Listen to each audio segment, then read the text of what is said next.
everyone, and welcome to this year's virtual NILI Yarchei Kallah.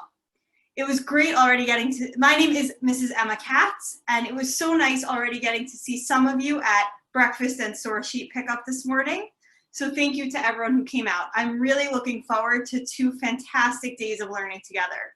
I think in times when it's so hard to see one another, so hard to physically come together, times like this when we can come together and join together in learning are so important. We have more women than ever registered to participate over the next 2 days, and I'm really looking forward, even if it's just seeing your face on the screen, to seeing everyone over the next 2 days. You are all on mute. If you have a question, feel free to write in the chat and I will get to it at the end of this year. So again, for anyone who just joined, my name is Mrs. Emma Katz. Today, we are just a few days before Tisha B'Av in the auspicious time of year of the 9 days, the time from Rosh Chodesh Av until Tisha B'Av. And we know each year that these are scary times. These are times that we are limited on what we can do, on what we can enjoy, that we think about and mourn the tragedies that have happened to the Jewish people. However, right now, I want everyone to take themselves back. I want to think that we are not in the year 2020 on Zoom at the NILI Yarchei Kallah. Think about being in the days post Chorban Bayit Sheni, in the days after the destruction of the Second Temple. Everything you have known your entire life has just been destroyed. There is no longer a religious center. There is no longer a center of communal life. You don't know how to connect to the people around you. You do not know what unites you any longer. And you no longer, most importantly, know how to connect to God. It seems as if your God has abandoned you. You are alone. Your beautiful temple that you were so used to seeing as that beautiful image up high on the mountain is gone. Everything is so desolate, so empty. And I want you to put yourself in the shoes of the people at that time. There are many Gemaras that describe to us what people were feeling at that time. And one of those is the Gemara in Bava Batra. If everyone has the source sheet, if you either printed it before or it is in the chat for anyone who did not print it before. The Gemara says, Tanu Rabbanan, Kishacharav Habayit Hashniya, Ravu Perushim B'Yisrael. One of the reactions that came from the Jewish people at that time was many people turned towards asceticism. Shelo lechol basar v'shelo l'shtot yayin. They said, how could we, in a time like this, eat meat any longer or drink wine any longer? And we know today that during the 9 days, we don't eat meat and we do not drink wine. However, they were taking this on as their entire way of life. Nitafel lahem Rabbi Yehoshua. Amar lahem. Rabbi Yehoshua comes to these people and he says, Banai, my children, mipnei ma yatem ochlim basar ve'enotem shotim yayin. Why have you refrained from eating meat and drinking wine? What is the purpose for your actions? Ve'enatem shot amrulo nechol basar shemimenu makrivin al gabei hamizbeach va'ashav batel. How could we eat meat at this time? Meat, the entire purpose of enjoying meat in this world was for the karbanot, was for the sacrifices. How could we enjoy meat any longer? Nishteh yayin shemachnisin al gabei hamizbeach va'achshav batel. How could we enjoy wine that its entire purpose was to pour it on the mizbeach at our times of joy? How could we drink wine? How could we enjoy it any longer? V'achshav batel amar lahem. Im kein lechem lo nochal? If so, will you also not eat bread? Lo nechal shekfar batlu menachu? Because there were also the karbanot that were made out of flour. Will you no longer eat bread? Efshar, but Peirot, they said, yes, I guess we will not eat bread anymore. We will subsist on fruit. Peirot lo nochal shekfar batlu bikurim. So Rabbi Yehoshua said, But if you're having this mindset, you also cannot eat fruit because they're no longer bikurim. There is no longer the offering of the first fruits. Efshar v'peirot achirim. So they said, okay, that was just the 7 species. We'll exist on just the other fruits. Mayim lo nishta, and he says to them finally, will you not enjoy water any longer? But tell me mayim, because we no longer have the pouring of the water that happened on Sukkot in the Beis HaMikdash. Will we no longer drink water? Shatku. And at this they were quiet. And Rabbi Yehoshua understood that the people were in such pain. They could not figure out how to go on any longer, but it seemed impossible to go on. They realized that they must continue living, which is why they could not cut themselves off from water. But how could they mentally go on? How were they able to continue going? And the rest of the Gemara goes on to give them a way to mourn every single day. And these were a number of the rules that we now have today that are Zecher l'Chorban. Whether it's leaving a block in your house unpainted, Zecher l'Chorban, in remembrance of the destruction, or it's placing ashes on a groom's head right before he walks down the aisle to his chuppah. All of these things are Zecher l'Chorban, and it was Rabbi Yehoshua taking and realizing that the people were in such a state of mourning that mourning had to be a part of their every being. There was such a sense of despair that they had to remember the Chorban every single day. So on the one hand, we have this extreme desperation, this despair and this anxiety of the people of Bnei Israel after the Chorban HaMikdash, after the destruction of the temple. However, at the same time, we have a number of Gemaras that discuss Rabbi Yochanan ben Zakkai.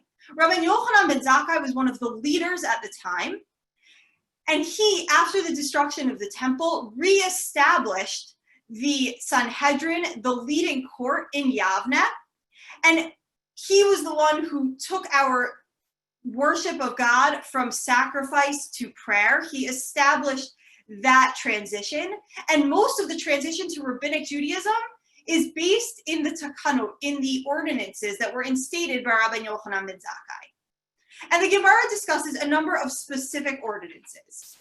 One of these is discussed in the Gemara Rosh Hashanah. It says, Tenu Rabbanan, Ein Kohanim Roshim La'alot B'sad Aleihem L'Duchan, V'zo Echad Mitisha Takanot Shehitkin Rabbi Yochanan ben Zakkai. So one of the first takanot, one of the first ordinances that he instated was that Kohanim may not wear their shoes when they go up in shul to give Berachat Kohanim. As many people have seen, my husband also is a Kohen, and it's a big stress to make sure your socks match, you have cool socks when you go up to Duchen. But most people don't think, why can't the Kohen go up wearing his shoes? Wouldn't it seem more proper? And we're going to continue on, and we will get an explanation of that when we discuss the further takanot. It says in the Gemara in Menachot, Mishacherev Beis HaMikdash Hitkin Rabbi Yochanan ben Zakkai, Sheyehei Yom Hanif Kulo Aser. There is a rule of Chadash that the entire year we may not eat from the grain, from the new grain, until the second day of Pesach, when we bring the Karban HaOmer, which allows us to eat all of the grain that was harvested until that point in the year. The grain goes from Chadash, new, to Yashan, to old wheat, which does not mean stale. It just means that it was from after they brought the Karban HaOmer, which allows us to eat it. And in the time of the Beis HaMikdash, they used to have to wait until halfway through the day when the Karban HaOmer was brought on the second day of Pesach, and then it would be allowed. Rabbi Yochanan ben Zakkai made this takana, he made an ordinance that since the Beis HaMikdash was destroyed, they may not eat the new grain until the following day. And why is that? And this will also give us the answer to the previous takana and all of the other takanot that Rabbi Yochanan created. My tama mehira yibane hamikdash. V'yomru eshtakid mi lo achlanu beha'ir mizrach hashtanami nichol. Rabbi Yochanan ben Zakkai says, mehira yibane hamikdash. So soon the Beis HaMikdash will be rebuilt. Tomorrow it will be rebuilt. And I don't want you to have gotten so set in your ways that you think of last year and say, last year, first thing in the morning on the second day of Pesach, we ate the grain. Therefore, this year, we can eat the grain. However, we would know that because the Beis HaMikdash had been rebuilt, they were supposed to wait until halfway through the day, until the Karban was brought. So he said, I don't want people to make this mistake when next year we are back in the Beis HaMikdash. I don't want them to make this mistake. In the same way that just like the Kohanim couldn't wear their shoes in the Beis HaMikdash to give Berachas Kohanim, I don't want them to do it when we're in Galus, because by next time they duchen, I want them to remember that since we are back in the Beis HaMikdash, they can no longer wear their shoes. He says the Geula is coming so soon. By tomorrow, we will be back in the Beis HaMikdash. Let's not get set in Galus. We can't think we're here forever. By tomorrow, Mashiach will be here, and we have to be ready to practice in the proper way. And Rabbi Yochanan ben Zakkai made 9 of these takanot. They are all brought down in the Gemara. Another one is brought down in the Gemara in Tainus, that it says, V'hatanya Rabbi Omer, Eini Kohanim Asurim L'shtot Yayin L'olam. Aval ma aseh shetiknu kelkoloto, v'amru Abaye, Kima'an Shatu, Ha'idna Kohani Chamra. He says Kohanim are never allowed to drink wine. And why is that? Because we know that a Kohen cannot serve in the Mikdash if he is drunk, or as if he has drank any wine. So he says, what we don't want is for Mashiach to come within the amount of time that it takes for the alcohol to wear off, and there will be no Kohen available for the service.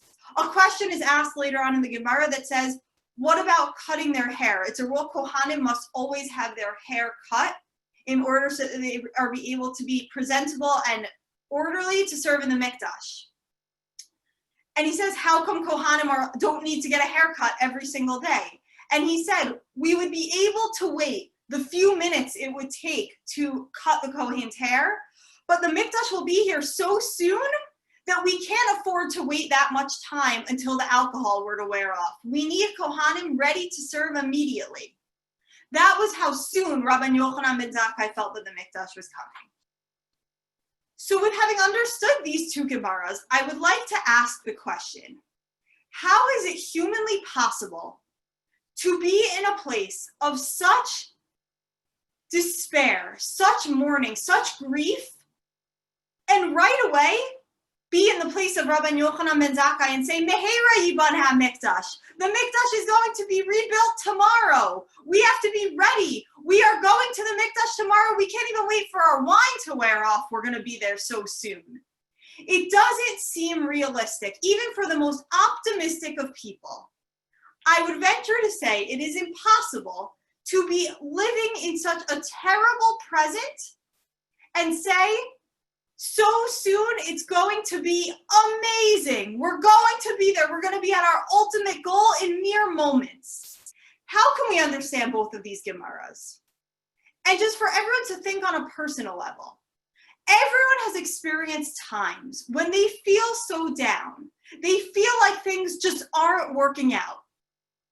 And you know that even if you tell yourself, it's going to be great. In a few minutes, I'm going to be fine. It's going to all be fantastic. It's really hard. You can't shake that feeling of, well, what if it's not? But right now, it just doesn't seem like it will be. So what do we do? And the Gemara gives us some guidance on this. There is a Gemara that discusses the questions that Hashem will ask us immediately upon our arrival in heaven at 120 years old. We will arrive in heaven, and there are some core questions that will be asked upon our arrival. And the Gemara says, I'm sorry, it might be a few sources down on your source sheet. The Gemara says, sorry, let me just locate it on my source sheet. At the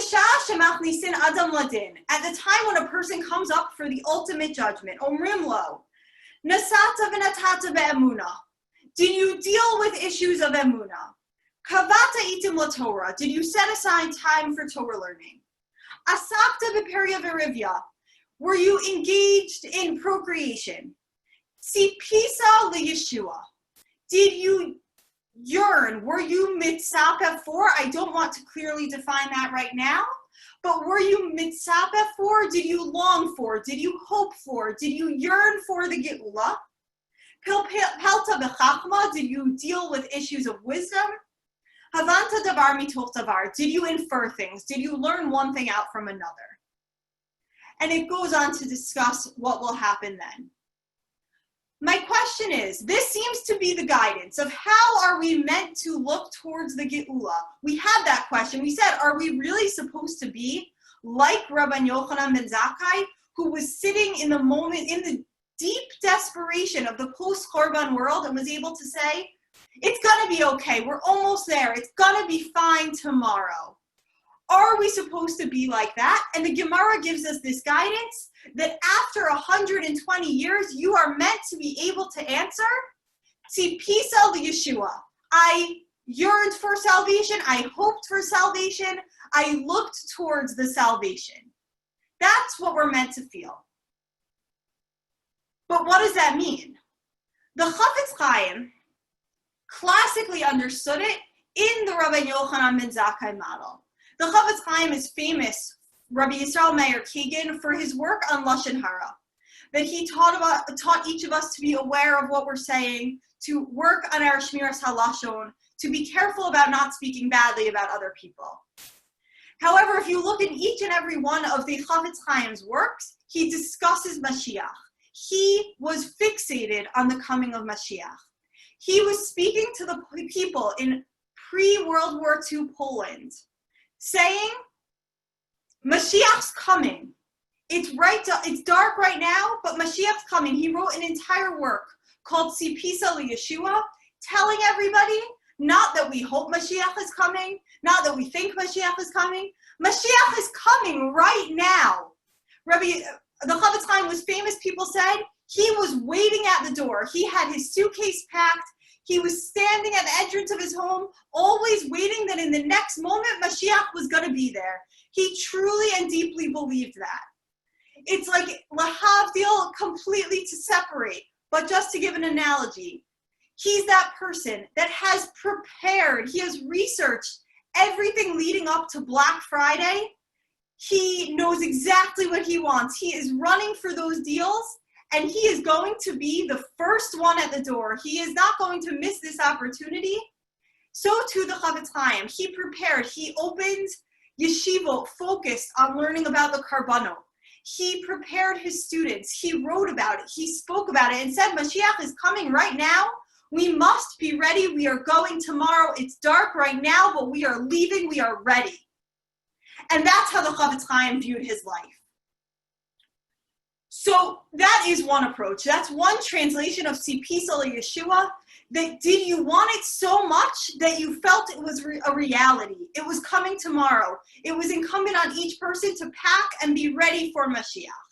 So that is one approach, and that's the classic approach.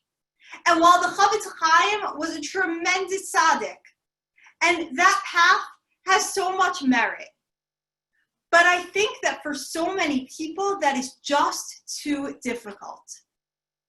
It's just too hard to be able to say, everything is difficult right now, but Mashiach's coming tomorrow. I don't see it right now. I don't feel it right now, but I'm going to prepare. I'm going to be ready. I'm going to be out the door, leaving for Mashiach because I know he'll be here tomorrow. And to deeply feel that in your heart of hearts and use that to fuel you moving forward. It's really, really difficult to think that way. Think of that goal that you're reaching for. There's somewhere you want to get to. You want to be that perfect mom, that perfect employee, that you want to rise in your company. And you think, whatever it is, I'll be there tomorrow. I'll be there tomorrow. I don't see it happening right now, but tomorrow is going to be perfect. It's going to be amazing. Each day that we don't reach that goal is a disappointment. If we're just hoping for it, if we're just thinking and hoping that it will come tomorrow, if we have that optimism, but it doesn't come by the next day, then we view each day that passes as a disappointment, as a letdown. There's that feeling of being deflated the next morning when you realize, I woke up in Chicago, Illinois, and I didn't wake up in a rebuilt Yerushalayim Ir HaKodesh. I'm back at square one. I'm where I was yesterday. And I didn't think I'd be here. I genuinely believed I wouldn't be. So I would like to introduce another approach that I think can give us a way to really apply this idea of being mitzapeh Yeshua, yearning for the salvation, yearning for the geula in our everyday lives. To introduce this idea, I need to give a slight Kabbalistic background. And while I am far from a Kabbalist, I really enjoy learning Chassidus, the works of the Hasidic masters. And in order to learn Hasidus, there are some Kabbalistic concepts that come up every now and again. One of these concepts is the idea that when the world was created, the Arizal explains that prior to the creation of the world, God was everywhere. He was in everything. He filled up, obviously as an amorphous being, the entire world. The force of God filled the entire world. And I know this Kabbalah stuff is not for everybody, but trust me, it'll give us a great background to an answer that I think will work for everybody. God filled all of the space. He was everywhere. He was everything. And in a space that is completely filled with God, that God is everywhere and everything, there is no space and there is no need for human beings. So the Arizal brings down this famous concept in Kabbalah called the Tzimtzum, the minimization, the constriction of the godly force. That in order to create the world, God constricted himself. He minimized himself. He pulled out from spaces in the world to make space for human beings. And these spaces were called the Halal. They were left empty. They are spaces of emptiness. And the Arizal tells us that our goal as human beings is to bring down the Kav. There is the Tzimtzum, Hashem minimized himself, creating a Halal, a vacancy, an emptiness. And our goal is to fill it with the Kav. The Kav is a direct emanation of God's force to fill this space in the world. So Kav, which means direct emanation, is meant to fill in these empty spaces. So again, when we talk about, people often say, bring God into your life, bring God into that space. We're meant to bring God into our homes, into our marriages, into our relationships with our parents and our children. How Kabbalah understands this is you're bringing the Kav, the direct light of God, back into a space that you have found to be empty. You are replacing God in where he once was. And it is by your active initiation, you are able to do that. You are able to refill that space. So the word Kav, this direct emanation of God, notably is the same source, the same root of the word, kivoy, tikva, hope. There must be a symbolism in this.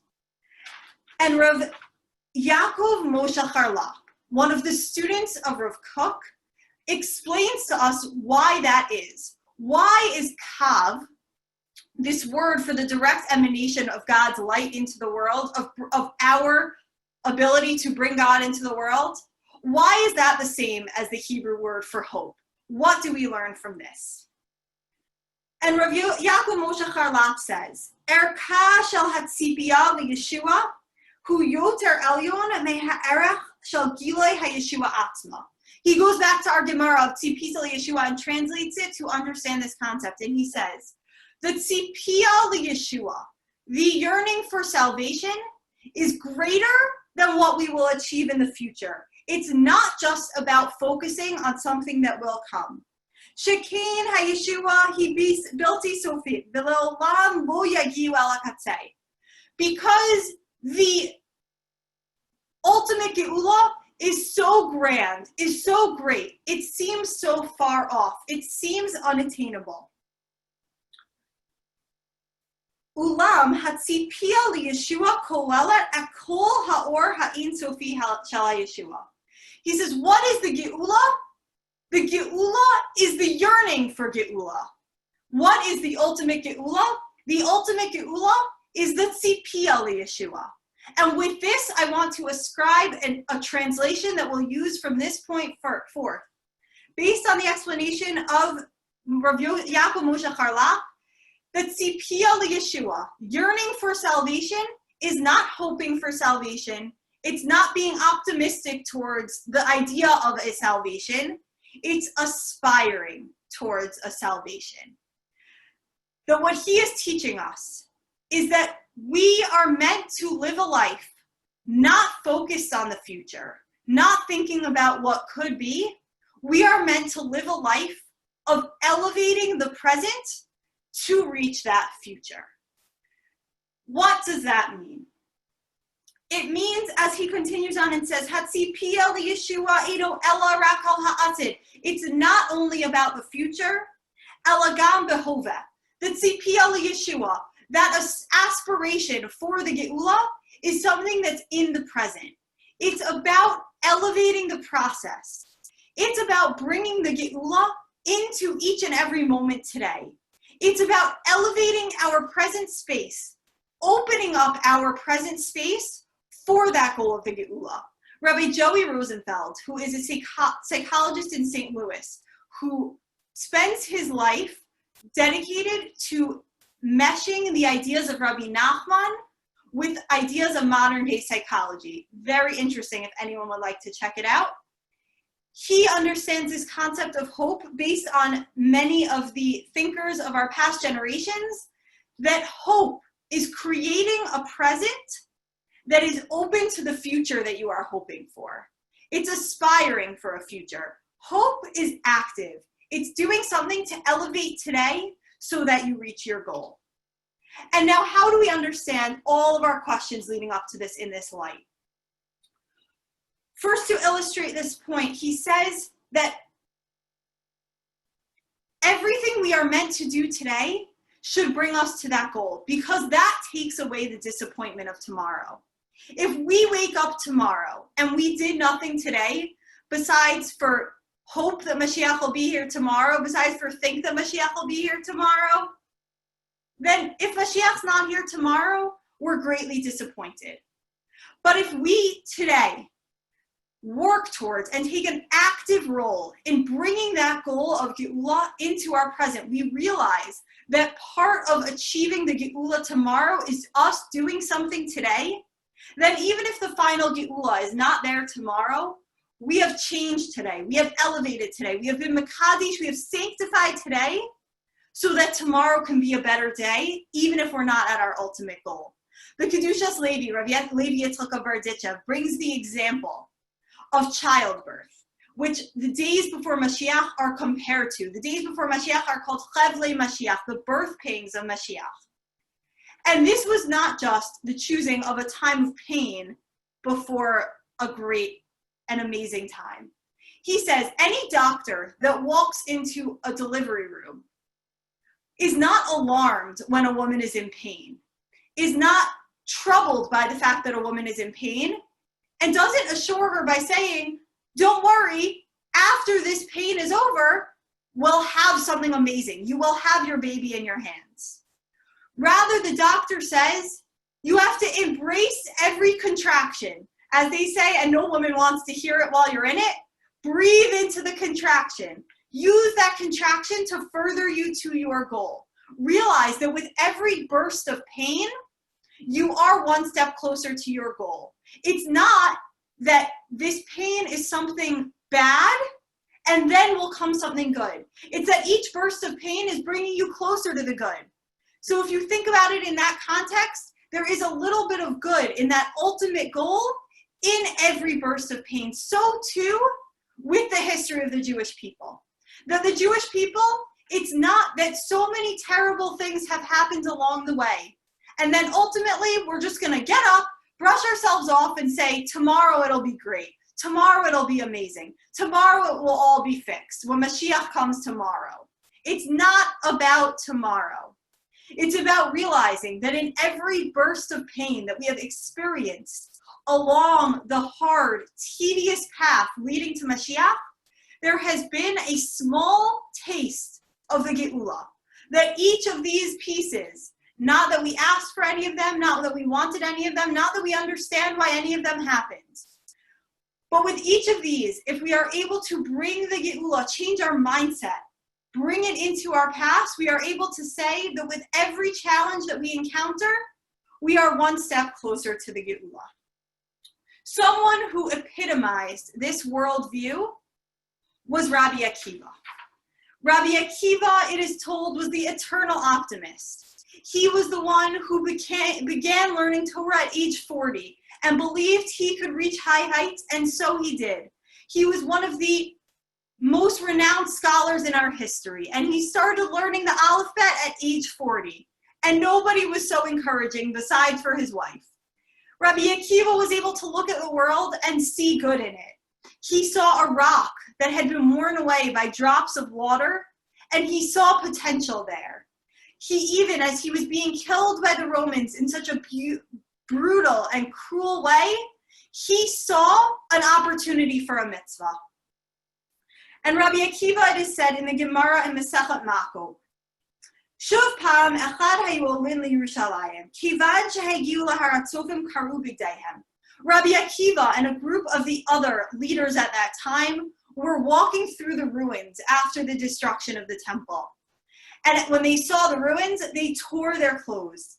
Kivan shehagiu laharabayit, when they arrived at the Temple Mount, Ra'u shu'al sheyitzei mibeit kodshei hakudashim, hitchilu heim bochin v'Rabbi Akiva mitzachik. It says as these leaders were walking through, as they approached Yerushalayim, they tore their clothes. And as they came to Har HaBayit, to the Temple Mount, they saw a fox run out from the ruins, and the rabbis began to cry. And while everyone else was crying, Rabbi Akiva began to laugh. Amrulo, they said to him, Mipnei ma ata mitzachik, why are you laughing? Amar lahem mipnei ma atem bochem. And he turned the question around and he said, why are you crying? Amrulo, makom shekatuv bo, uzaher hakariv yumat, ve'achshav shualim halchim bo v'lo nifchet. They said, in such a holy place where human beings have to be careful about when they can approach this special place, this holy place, this sanctified place, we are so careful. And now there are foxes running around here. How could you not cry? Amar lahen, he said to them, Lekach ani mitzachik, it is because of this that I am laughing. Dichtiv, be'iva idali edim ne'emanim, et Uriah HaKohen, ve'et Zechariah ben Yivaryachayu.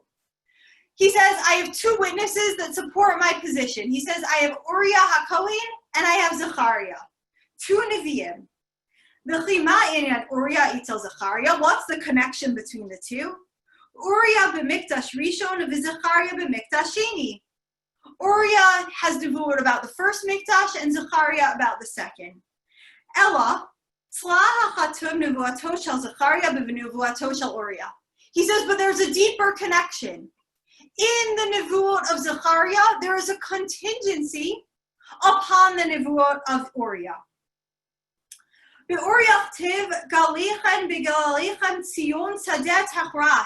It says in the nevuot of Uriah, in these terrible nevuot, that there will be a day when the ruins of Yerushalayim will be plowed over. They will be completely destroyed. And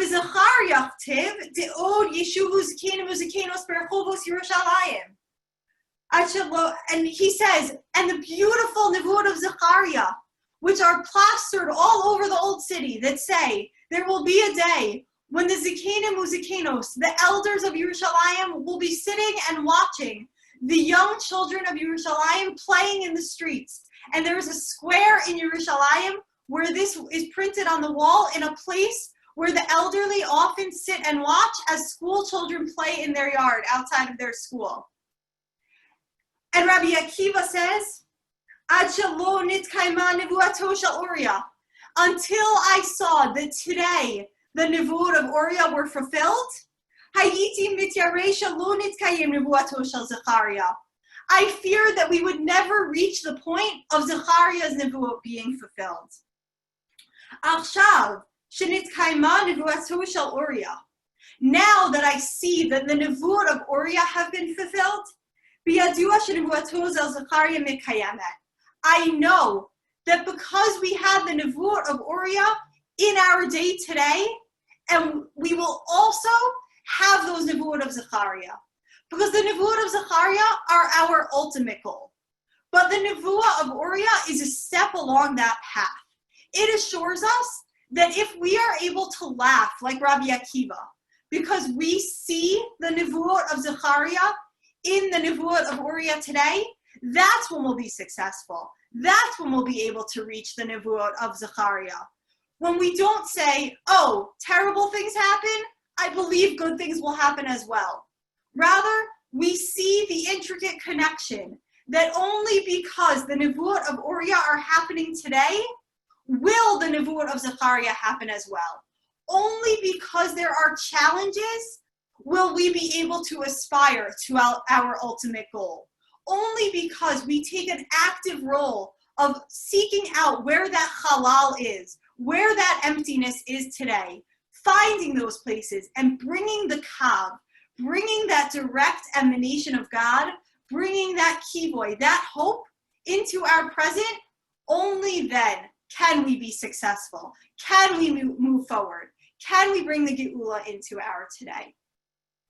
And this is so relevant, not only to how we are meant to approach the geula, that we are not meant to say everything's terrible today, but tomorrow we're going to have our bag packed, we're going to be out the door, Mashiach will be here tomorrow. The Jews were not meant to go from the nevuot of the feeling of we can't eat bread, we can't eat wine, we can't eat meat. They were not meant to go from there to Rabbi Yochanan ben Zakkai Mehevra Yibaneh HaMikdash. They weren't meant to just feel and think and hope and yearn that tomorrow it would be different. Rather, Rabbi Yochanan ben Zakkai is giving them the guidance and saying, Mehevra Yibaneh HaMikdash, so change today. He said, we are going to act today in a way that prepares us for the geula, that makes us eligible and worthy for the geula to be here tomorrow. That we don't say that if the geula doesn't come tomorrow, and if the geula doesn't come for a set amount of time, these takanot are batal. These ideas go away. Rather, he says, we must act today. We must take those actions. We must change the way we behave today, anticipating, aspiring for a tomorrow that is filled with geula. So we bring bits and pieces of the geula into our day today in order to reach that final goal. Rabbi Lord Jonathan Sacks states beautifully the difference between optimism and hope. He says that optimism is the belief that things will get better.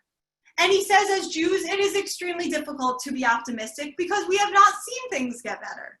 We have seen things time and time again be more and more difficult. He says, then there is hope.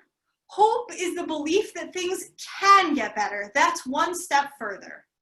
And he says, if you believe things can get better, you put yourself into the equation. You take that active role. And what I'm saying is we're taking it even one step further. We are taking Rabbi Yaakov Moshe Harlap and we are saying, we aspire for geula. To be mitzapeh Yeshua is to yearn for it, to work for it, to be willing to take that step, to bring the geula into our lives today, to take small steps towards our ultimate goal so that if we don't reach our goal tomorrow, it's not a failure. Rather, we're still one step closer. So that we don't need to wait for Mashiach, for Ahavas Yisrael, to love our fellow Jew. We don't need to wait for Mashiach to work towards world peace. We don't need to wait for Mashiach to learn more Torah, Ki Malach ha'aretz de'as Hashem, that everyone should know Hashem's words. We can work for it today. And we don't need to wait for tomorrow to be the perfect mother. We take one step towards it today. We do something better than we did yesterday. We don't need to wait for tomorrow to be amazing or perfect at whatever we want to be. We can do it a little bit today. And with keeping our goal in mind, of what we are aspiring to, we can bring it in today. We bring God, we bring that kivoy into that space we have found to be empty, and we hope and aspire to the fact that eventually that will bring us to our ultimate goal. So may this year, in leading up to Tisha B'Av, may we feel empowered.